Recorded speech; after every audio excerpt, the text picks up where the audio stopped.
Why is it that in the last decade, Oklahoma has proportionally put more women in jail than almost any other state?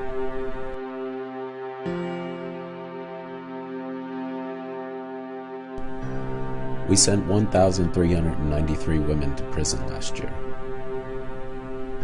And we've been among the top 3 states for the last decade. In 2010, Oklahoma's female incarceration rate was 20% higher than the next closest state of Louisiana, and 225% above the national average. And every year, our women's prisons get more crowded. For a moment, consider the impact. According to a report from the Department of Corrections, 85% of the women in jail had at least one child, with an average of 3 children per woman. 7,071 kids. 65% of those kids are under 18. 4,624 kids. The study asked mothers about problems their kids were experiencing since the incarceration.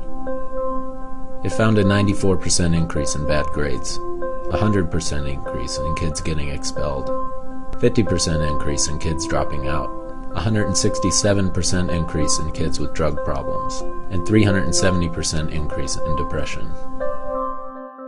It's hard because they don't understand. Them little girls do not understand why their mom's gone and how long she's going to be gone.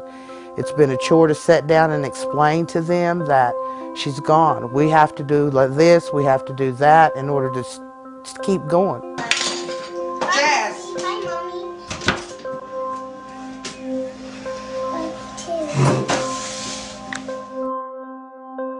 Let's look at drug offenders, which make up about half of the Oklahoma female prison population. About 65% of women in Oklahoma prisons are in need of drug treatment.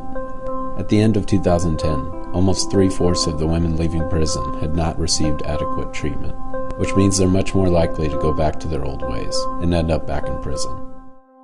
One of the things I find about a lot of women here is that their concept of who they are and what they're about is a trauma that happens with, I'm doing time, and I just want to get this over with, or I want the GPS, or I want probation, rather than skills and future and, planning and whole change of the spirit.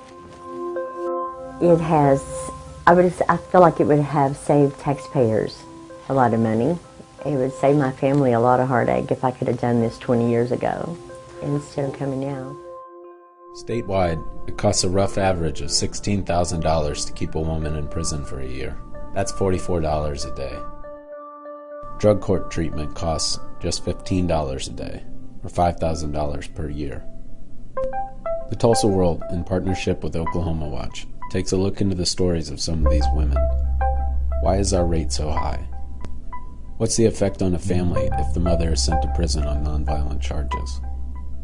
And does incarceration really have the effect it's supposed to?